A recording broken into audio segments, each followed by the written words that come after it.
wabarakatuh.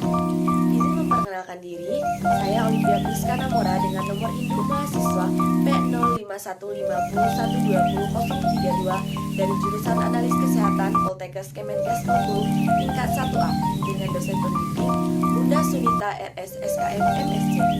Di sini saya akan menjelaskan fungsi dari alat-alat yang ada di laboratorium. 1. Fungsi mikroskop. Mikroskop adalah alat untuk mengamati objek yang ukurannya sangat kecil, hingga mata manusia tidak akan mampu untuk melihatnya.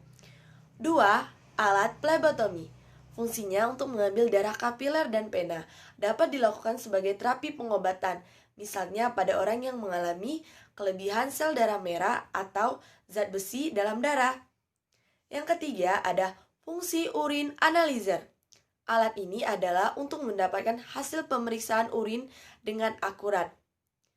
Urin analyzer adalah alat laboratorium semi-otomatis untuk melakukan pemeriksaan di luar tubuh dengan membaca dan mengevaluasi hasil dari tes strip. 4.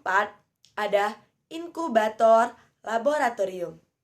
Inkubator laboratorium merupakan alat yang digunakan untuk menginkubasi atau menumbuhkan mikroorganisme seperti bakteri pada suatu kondisi.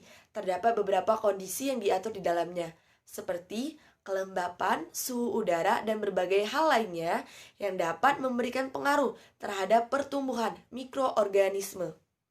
Yang kelima, ada sentrifug.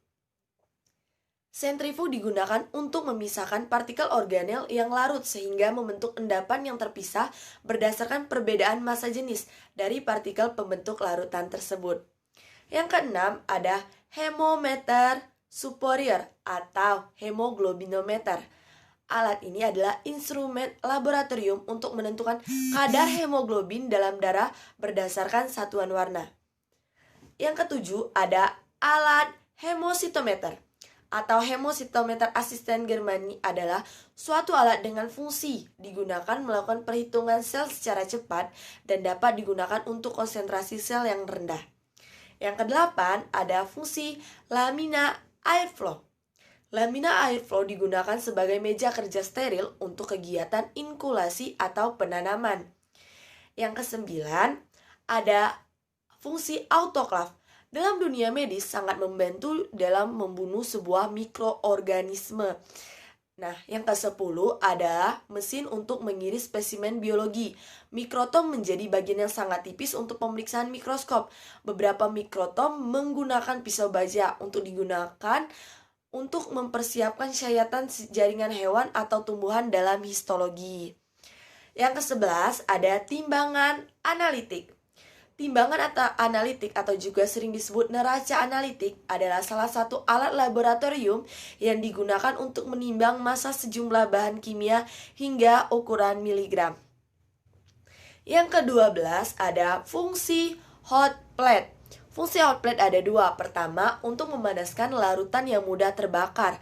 Dan kedua, untuk menghomogenkan larutan. Nah, yang ke-13 ada oven dalam laboratorium adalah suatu peralatan yang berfungsi untuk memanaskan ataupun mengeringkan. Biasanya digunakan untuk mengeringkan peralatan gelas laboratorium, zat-zat kimia maupun pelarut organik. Yang ke-14 ada water bath, adalah yang sering digunakan di laboratorium untuk berbagai keperluan. Salah satunya adanya untuk pemanasan dalam suhu kontan dalam inkubasi mikrobiologi.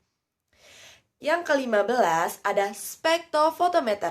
Digunakan untuk mengukur energi cahaya secara relatif jika energi tersebut ditransmisikan, direfleksikan atau diemisikan sebagai fungsi dari panjang gelombang. Yang ke-16 ada Chinkal Chemistry Analyzer, adalah alat pemeriksaan kimia klinik yang mencakup pemeriksaan dalam darah, cairan tubuh, dan urin. Yang ke-17 ada blood gas analyzer. Analisis gas darah dilakukan untuk mengukur kadar asam basa pH untuk mengetahui bila darah terlalu asam, dalam kurung asidosis atau basa alkalosis, serta untuk mengetahui apakah tekanan oksigen dalam darah terlalu rendah hipoksia atau karbon dioksida terlalu tinggi, hiperkarbia. Nah, yang ke-18 ada electrolyte analyzer, merupakan alat yang digunakan untuk pemeriksaan hematologi klinik, mengetahui kadar hemoglobin, leukosit, trombosit, dan hemakrokrit pada klien. Yang ke-19 ada imunologi analyzer, alat untuk mengetahui kadar imun pasien. Di kalangan medis, alat ini familiar disebut sebagai alat imunologi. Dengan menggunakan alat ini, kondisi sistem imun seseorang pasien dapat diketahui dengan cepat loh. Nah, yang ke-20 ada fungsi ELISA, dapat digunakan untuk mendeteksi adanya antigen yang dikenali oleh antibodi atau dapat digunakan untuk menguji antibodi yang mengenali antigen. Yang ke-21 ada fungsi elektroforesa. Elektroforesis digunakan untuk memisahkan, mengidentifikasi, dan memurnikan fragmen DNA. Nah, yang terakhir ada fungsi alat PCR atau polymerase chain reaction. Adalah pemeriksaan laboratorium untuk mendeteksi keberadaan material genetik dari sel, bakteri, atau virus saat ini. PCR juga digunakan untuk mendiagnosis penyakit COVID-19, yaitu dengan mendeteksi material genetik virus corona. Nah, itulah tadi beberapa fungsi alat yang berada di laboratorium. Saya akhiri. Wabillahi taufiq wal hidayah. Wassalamualaikum warahmatullahi wabarakatuh.